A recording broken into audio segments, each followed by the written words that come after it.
Ahmedna Abdi Mbarek peut enfin serrer sa sœur dans ses bras. Étudiant en France, il retrouve sa famille dans l'extrême sud de l'Algérie, dans le camp de réfugiés sahraouis de Smara. Un privilège de pouvoir rentrer. Des fois, on rencontre des difficultés avec les papiers qu'ils ne peuvent pas rentrer, des difficultés d'argent parce que les billets pour l'Algérie ça coûte cher. Donc c'est pas donné à tout le monde. Peuple sans terre depuis près d'un demi-siècle, sa famille a été contrainte de s'installer dans ce camp en 1975 lorsque le Maroc envahit le Sahara occidental. L'oncle d'Ahmedna se souvient. On tue devant toi ton cheptel, on menotte tes femmes devant toi, devant tes yeux, ça ne s'oublie jamais. Ça reste dans l'esprit de toute la population. La seule solution était partir vers les campements des réfugiés en Algérie. Sinon c'est la mort garantie en fait. Aujourd'hui encore, les jeunes comme Ahmedna restent très engagés. Lui, il est né ici, dans les camps. Les Marocains croyaient qu'ils allaient oublier, mais maintenant c'est eux qui demandent la guerre. En 1991, un cessez-le-feu est signé entre l'armée marocaine et les Sahraouis. En contrepartie, l'ONU promet un référendum d'autodétermination au peuple sahraoui. Le scrutin n'a jamais eu lieu.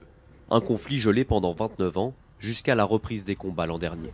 Dans le désert contesté, au cœur du Sahara occidental, des affrontements éclatent régulièrement entre les Sahraouis du Front Polisario et l'armée marocaine.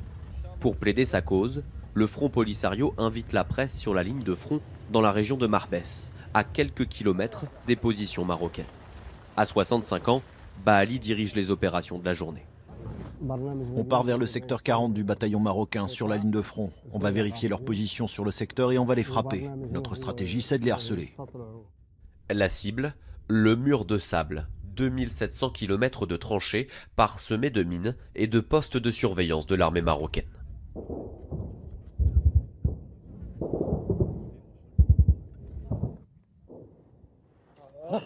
Il a vraiment bien visé, continue de tirer.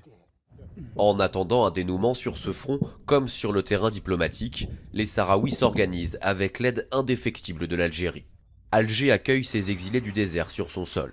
Avec l'espoir du retour dans leur ancien territoire, les Sahraouis ont créé leurs propres institutions au niveau local. Nous sommes à El Ayoun. Le gouverneur Brahim Mortar, membre du secrétariat général du Polisario, nous invite dans sa mairie, une administration stratégique au niveau économique comme militaire. Ça, c'est le bureau du directeur de commerce. Il est responsable de tous ces problèmes relatifs, disons, au marché. Les prix, les marchandises, les levées de prix, etc., le manque de produits. Nous dépendons pratiquement à 95% de cette aide extérieure qui vient des Nations Unies, de la Communauté européenne et d'autres pays, disons, individuels. Mais la guerre n'est jamais loin. Ici, c'est le responsable, le coordinateur militaire, de ceux qui sont en permission, pour leur communiquer leur départ, etc. Il y a eu combien de recrutements depuis l'année dernière, par exemple, dans la wilaya? On ne donne pas de chiffres. C'est secret? Oui, oui. Un secret bien gardé, les forces marocaines dépassant largement en nombre et en équipement les forces sahraouis. Depuis 1976, les Sahraouis ont aussi un président de leur république autoproclamée, la RASD, la République arabe sahraoui démocratique. Leur chef de l'État n'est reconnu que partiellement par une cinquantaine de pays. Nous l'avons retrouvé à l'occasion de la fête nationale de la RASD, auprès de son gouvernement, composé exclusivement de membres du Front Polisario. Le Front Polisario dirige tous les Sahraouis là où ils se trouvent, pour concrétiser leur rêve de liberté et d'indépendance de l'État. L'État sahraoui existe, il exerce son pouvoir, mais il y a une invasion étrangère.